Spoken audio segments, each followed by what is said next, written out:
নমস্কার। আজ 34 নম্বর পর্ব পড়া শুরু করব আপিলা চাপিলা থেকে। অশোক মিত্রের লেখা আপিলা চাপিলা, যেখান থেকে আমরা প্রতিদিন কিছুটা করে অংশ পড়ছি, সেখান থেকে আজ পড়ব 34 নম্বর পর্ব।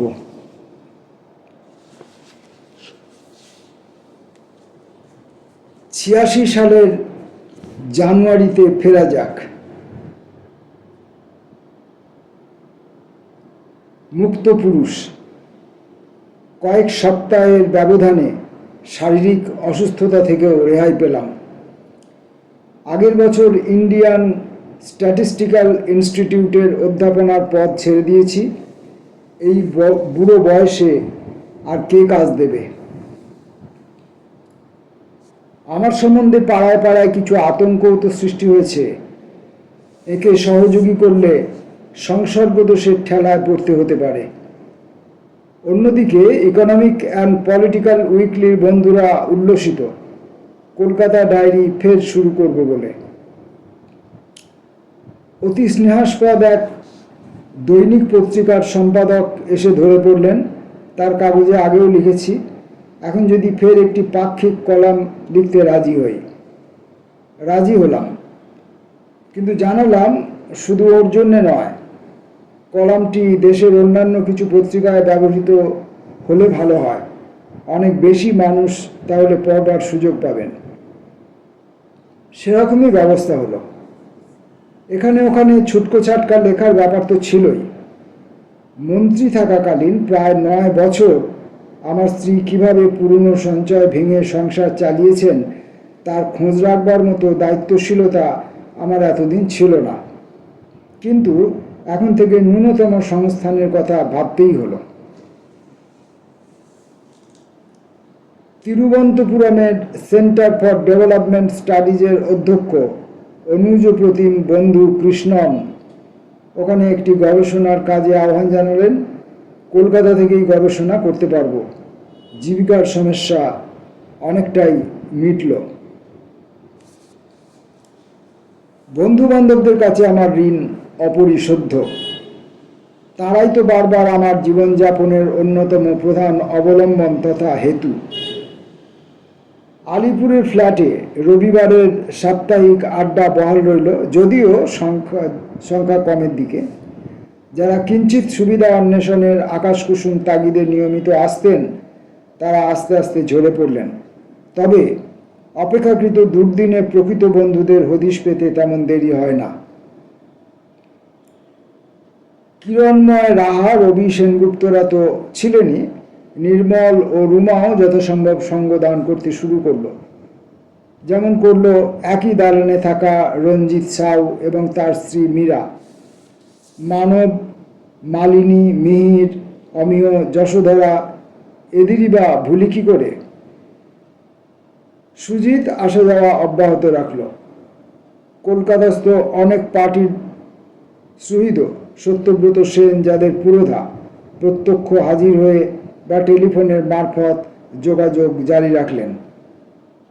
নেতারা যখন দেখলেন প্রতিশ্রুতি রক্ষা করেছি, রাগান্বিত বেফাঁস কথাবার্তা প্রকাশ্যে কোথাও বলিনি, তারাও ধাতস্থ হলেন। অবশ্য পার্টি দপ্তরে যিনি অন্তরঙ্গতম ছিলেন, সুবোধ রায়, কোনোদিনই কারো পরোয়া করেন না।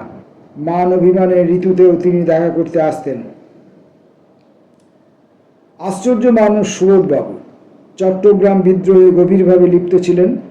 17 বছর বয়সে আন্দামানে নির্বাসন, ওখানেই মার্ক্সবাদে দীক্ষা। 50-60 বছর ধরে পার্টির সর্বক্ষণের কর্মী। তার কর্তব্য পালনে কোনো ফাঁকি ঝুঁকি নেই।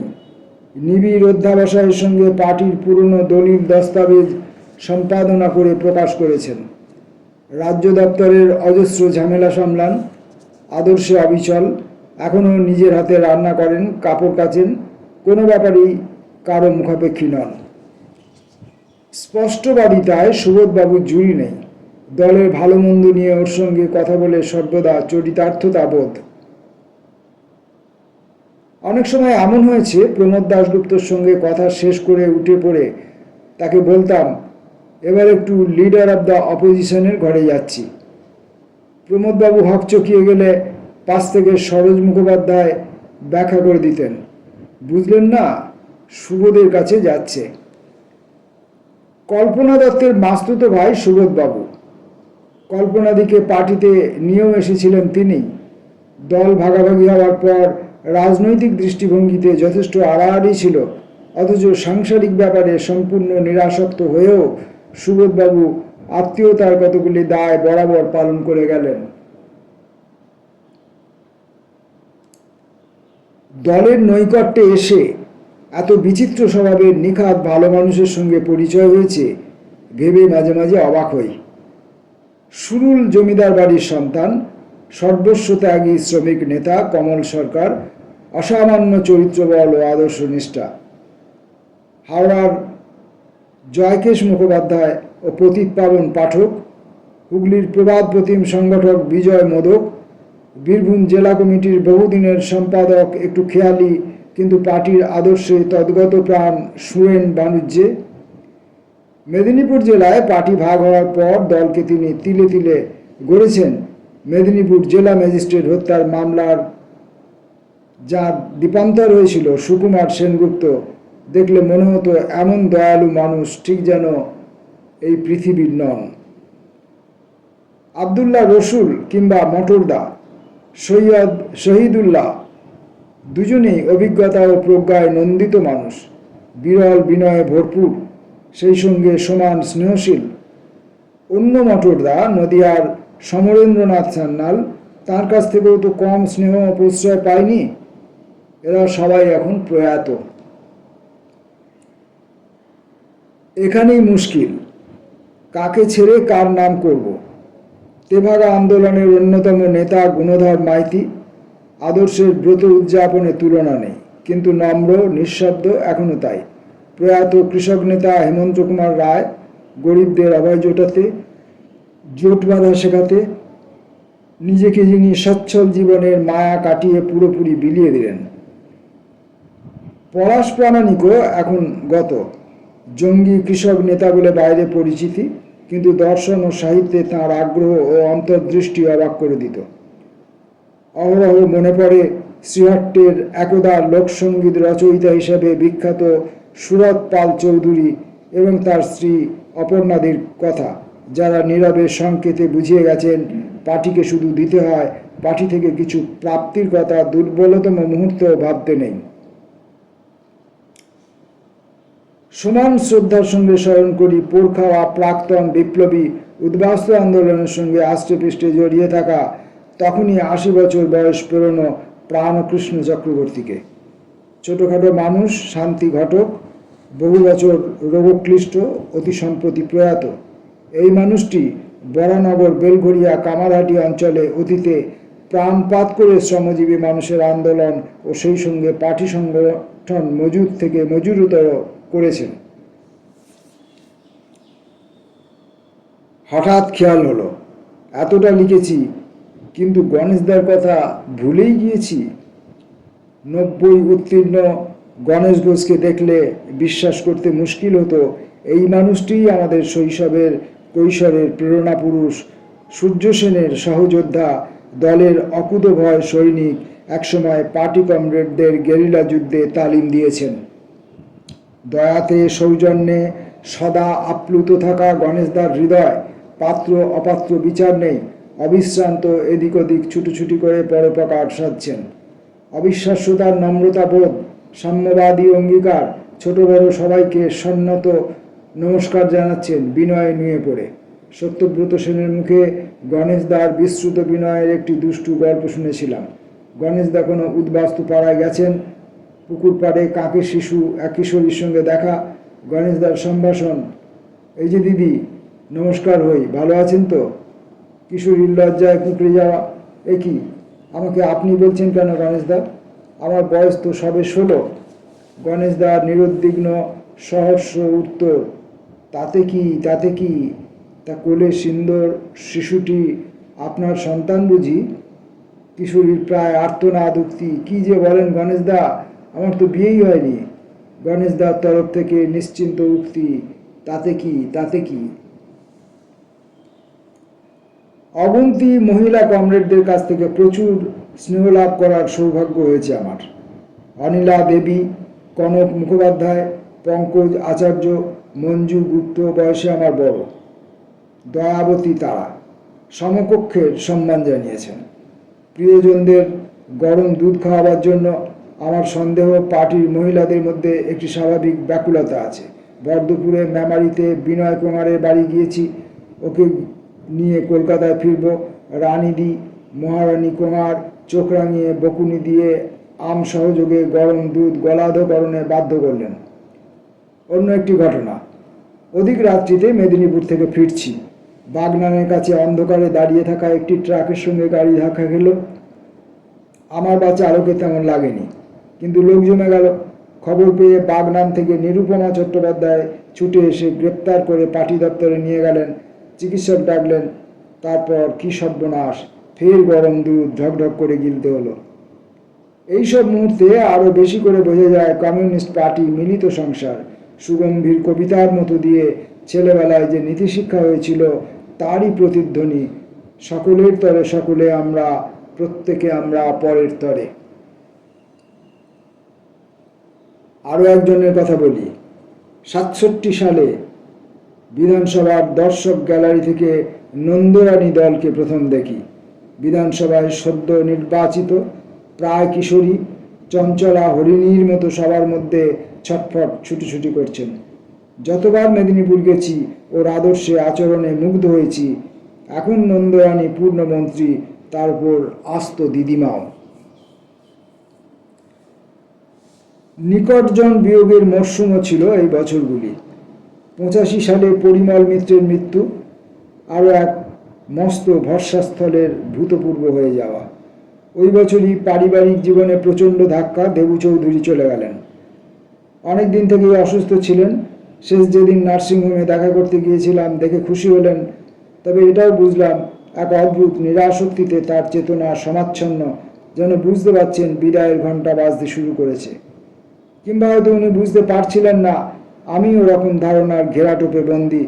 বিষাদে সমস্ত অন্তঃকরণ ছেয়ে এলো। অতীন্দ্রিয় অনুভূতিতে আমার বিশ্বাস নেই, তবু কি করে যেন অনেকেরই মুখোমুখি হয়ে হঠাৎ মৃত্যুর জবনিকা চোখের সামনে ভাসতে দেখেছি। যাদের ক্ষেত্রে দেখেছি তারা কয়েক সপ্তাহের মধ্যেই গত হয়েছেন। 63 সালে কলকাতায় স্থিত হওয়ার সময় থেকেই দেবুদার সংসারের সঙ্গে আমরা জড়ানো। দেবুদা সমর সেনের বন্ধু, একই সান্ধ্য আড্ডা, তাই অহরহ দেখা না হয়ে উপায় ছিল না। তাছাড়া শচীনদার অনুজ অচ্ছেদ্য যোগসূত্র। হেনাদি একটু একগুঁয়ে কিন্তু আন্তরিকতায় ভরপুর। দেবুদার জ্যেষ্ঠ দুই পুত্র খোকন অরূপ ও ছোট্টু স্বরূপ। খোকন মানে অরূপ, ছোট্টু মানে স্বরূপ আমার অনুরক্ত। চার্চিল চেম্বার্সে থেকে মুম্বাইতে ওরা যখন স্কুলে পড়তো তখন থেকে। ওদের বোন লালি বালিকা বয়সে কিছুতেই বিশ্বাস করতে পারত না আমরা স্বেচ্ছায় মার্কিন দেশ থেকে প্রত্যাবর্তন করেছি। দু চোখ গোল করে তার বিস্ময়সূচক উক্তি এখনো কানে বাজে, America it's divine. Satyajit Ray তার নায়ক ছবিতে লালিকে একটুক্ষণের জন্য ব্যবহার করেছিলেন। বাঙ্কের উপর থেকে বাচ্চা মেয়ে চোখ গোল করে মুগ্ধ আবেশে নিচের আসনে উপবিষ্ট নায়ক উত্তম কুমারকে দেখছে সেই বালিকা লালি। পরে কিছুদিনের জন্য শান্তিনিকেতনে পড়তে গিয়েছিল। সেখানে অশোক রুদ্রের পাল্লায় পড়ে ঘোর নকশালপন্থী বনে যায়। তবে ফাগুনের ফুল যায় ঝরিয়া, ফাগুনের অবসানে যথানিয়মে লালি নিজের শ্রেণী-আনুগত্যে ফেরে। খোকন ছোট্টু কলকাতায় আমাদের ছায়া সহচর হয়েছিল। যে কোনো সমস্যায় ওদের তলব করতাম, দ্রুত মুশকিল আসান হয়ে যেত। চৌধুরীরা অসম্ভব উদারমনা, সেই সঙ্গে অসম্ভব খেয়ালিও। পরিবারের দোষগুণগুলি দুই ভাইয়ে পুরোপুরি ভর্তি ছিল, তবে ভাইদের মধ্যে স্বভাবগত তফাতও। খোকন সতত বহির্মুখী, হই হুল্লোড়ে পাড়া মাথাতে ওস্তাদ। ছোট্টু সে ইনস্টিটিউট অফ ম্যানেজমেন্টে আমার ছাত্রও ছিল তুলনায় চাপা। বাবার ব্যবসা বাড়ানোর দিকে দুজনেরই টকবগে উৎসাহ। খোকন ঝুঁকি নিতে বেপরোয়া, ছোট্টু খানিকটা হিসেবি। বাবার মৃত্যুর পর ব্যবসা ওরা ভাগাভাগি করে নেয়, তাহলেও শেষ রক্ষা হয়নি। অসতর্ক বিনিয়োগ করে দুজনকেই প্রচুর ক্ষতির সম্মুখীন হতে হয়েছিল। মস্ত পরিতাপের কথা। উভয়ের সাংসারিক জীবনও তেমন সুখের হয়নি। হয়তো ব্যবসায়িক বিপর্যয় হেতুই খোকনের হৃদযন্ত্রে ব্যাপক গোলমাল দেখা দেয়। ওকে পরিপূর্ণ বিশ্রামের মধ্যে থাকতে হয় মাসের পর মাস। একটু একটু করে সুস্থ হচ্ছিল, কিন্তু সময়ের ব্যবধানে ফের পীড়াক্রান্ত, কয়েক মাস বাদে মৃত্যু। খোকনের গত হওয়ার কয়েক মাস আগে ছোট্টুও নিষ্ক্রান্ত, রহস্যজনক মৃত্যু। আমাদের সন্দেহ অপঘাতজনিত। অনেক দিন ধরে আশা পোষণ করে আসছিলাম, নিঃসন্তান আমরা শেষ জীবনে যখন অসমর্থ হয়ে পড়ব, ভয় কি? খোকন ছোট্টু ভ্রাতৃদ্বয় যথাযথ দেখাশোনা করবে, সেই আশা অচিরে মিলিয়ে গেল। যেন মৃত্যুর মিছিল। পরম শুভানুধ্যায়ী স্নেহাংশুকান্ত আচার্যও চলে গেলেন ৮৬ সালের আগস্ট মাসে। দিল্লিতে বহুদিনের নিকট বান্ধবী রাজ থাপরের জীবনাবসান ৮৭ সালের এপ্রিলে আমার জন্মদিনে। স্বামী রমেশ চিরদিনই একান্ত রাজনির্ভর, তার মানসিক শক্তি ভেঙে চূর্ণ বিচূর্ণ। আগস্টের ২২ তারিখে আমাকে লেখা রমেশের চিঠি, without her I merely plod on. ২৫ তারিখে দিল্লি থেকে টেলিফোন, রমেশ ওই দিন সকালে প্রয়াত। ঠিক দুদিন বাদে দুপুরবেলা হাসপাতাল থেকে ফোন পেলাম, সমর সেনের জীবনবায়ু শেষ। আমাকেই বাড়ি বয়ে গিয়ে সুলেখা সেনকে জানাতে হলো। যে রাজনৈতিক স্বপ্ন ২০ বছর আগে সমরবাবু দেখতে শুরু করেছিলেন, তা কুঁকড়োনো পুরনো ভাবসখারা ইতিউতি সরে পড়েছেন। ফ্রন্টিয়ার চালাতেন, অন্য কোনো করণীয়র অভাবেই হয়তো চালাতেন, তবে প্রতি সপ্তাহে না বেরোলেও তেমন ব্যত্যয় হতো না। আমার দিক থেকে এইটুকু সান্ত্বনা। শেষ পর্যন্ত তিনি অন্তত এই বিশ্বাসে স্থিত হয়েছিলেন, আমি অশোক মিত্র তার কাগজের চিন্তা আদর্শের সঙ্গে আপাত বিশ্বাসঘাতকতা করলেও অন্তত তার সঙ্গে ব্যক্তিগতভাবে করিনি। জীবনে অনেক ঘাটের জল খেয়েছি, অনেক বাটে চড়ে বেরিয়েছি। সমরবাবুর চেয়ে ক্ষুরধার বুদ্ধির মানুষ খুব কম চোখে পড়েছে। তার মতো আদর্শবাদী মানুষও নাস্তিকতার চাদরে নিজের প্রতিভা সর্বদা ঢেকে রেখেছেন। তার অন্ত্যেষ্টিতে তেমন ভিড় ছিল না। তার নিঃসঙ্গতাকে নমস্কার জানাতেই যেন ছিল না। একটি দুটি স্মরণসভা, যারা স্মরণ করতে এলেন তাদেরও অনুচ্চ প্রায় অর্ধমনস্ক কণ্ঠস্বর। কারো কারো কাছে আশ্চর্য মনে হলেও সবচেয়ে আবেগজড়িত শ্রদ্ধা জ্ঞাপন করেছিল পূর্বোল্লিখিত তরুণ সাংবাদিকটি তার সম্পাদিত দৈনিক পত্রিকায়। মৃত্যুর কয়েক মাস আগে বন্ধুবান্ধবদের পক্ষ থেকে তাকে সম্মান জানানো একটি সংকলন গ্রন্থ সমরবাবুর হাতে তুলে দিতে পেরেছিলাম। সেটি হাতে নিয়ে সমরবাবুর স্বভাবসিদ্ধ তির্যক মন্তব্য, এটা ছাপাতে যা খরচ পড়েছে সেই টাকাটা যদি কেউ আমার হাতে তুলে দিত। হঠাৎ আবিষ্কার করলাম পৃথিবী ক্রমশ ছোট হয়ে আসছে। কুজনহীন কানন ভূমি, দুয়ার দেওয়া সকল ঘরে। কুজনহীন কানন ভূমি, দুয়ার দেওয়া সকল ঘরে। যেসব মানুষদের সঙ্গে খোলস ছেড়ে আড্ডা দেওয়া যায়, গল্প করা যায়, হৃদয় নিংড়ে আদান প্রদান করা যায়, তাদের সঙ্গে সম্ভব তাদের সংখ্যা রসমান। শচীনদা, দেবুদার পরের দুই ভাই হিতেন চৌধুরী ও শঙ্খ চৌধুরী, একজন মুম্বাইতে, অন্যজন দিল্লিতে, আরও কাছাকাছি চলে এলেন। আমিও তাদের অধিকতর নিকটবর্তী হলাম। ভাইদের মধ্যে সবচেয়ে উচ্ছল শঙ্খ চৌধুরী, সবচেয়ে বেশি নীরবতার উপাসক হিতুবাবু। হিতুবাবুর রোমাঞ্চকর জীবনযাপন, কিন্তু শেষের দিকে ধীরলয়ে প্রবেশ। মধ্য যৌবনে অনেক মহিলার মনোহরণে সফল, অথচ বিয়ের ফাঁদে ধরা দেননি। উনি বার্ধক্য অবস্থায় পৌঁছবার পরই মনে হতো খুব ঘরোয়া মন, ওর গুছানো মন, যে মন অথচ কোনো উপযুক্ত আধার পেল না।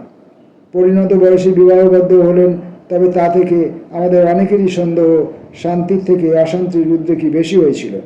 শচীনদার প্রয়াণের পর শিখি শতাব্দী হিতুবাবু ইকোনমিক অ্যান্ড পলিটিক্যাল উইকলির হাল ধরেছিলেন তত্ত্বাবধায়ক ওচি হিসেবে। 90 সালে অচিদের সভা ডাকা হলো ব্যাঙ্গালোরে। আমরা জড়ো হলাম। হিতুবাবু কয়েকদিন ধরে হৃদরোগের শিকার, সাবধানে থাকতে হয়, নিয়ম করে ওষুধ খেতে হয়। আমাদের চেয়ে অনেক জ্যেষ্ঠ, তাহলেও তিনি আমাদের দেখাশোনা করলেন, তত্ত্বাবধায়ক অচির ভূমিকা। বৈঠক শেষে সবাই ফিরে এলাম, একমাত্র হিতুবাবু থেকে গেলেন। তার পুরনো দিনের বান্ধবী দেবিকা রানী ব্যাঙ্গালোরের কাছে এক গ্রামে মস্ত বাগান বাড়ি নিয়ে থাকেন, দেখা করে ফিরবেন। কলকাতায় পৌঁছেই মর্মান্তিক খবর, হিতুবাবুও নেই। দেবিকা রানীর সঙ্গে একটি পুরো দিন কাটিয়েছেন, হই হল্লা করেছেন, পুরনো সময়ের স্মৃতিতে দুজনে ডুবে গেছেন। কিন্তু গাড়িতে অতটা রাস্তা যাওয়া আসার ধকল হিতুবাবু সহ্য করতে পারেননি। রাত্রিরে ব্যাঙ্গালোরে ফিরে বুকে অসহ্য ব্যথা অনুভব, চিকিৎসক এসে পৌঁছবার আগেই জীবনান্ত।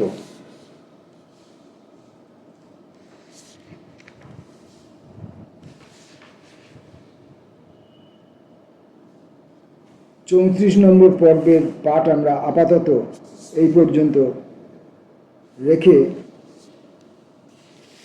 বন্ধ করতে বাধ্য হচ্ছি। বাকি অংশটুকু পরের ভিডিওতে। নমস্কার।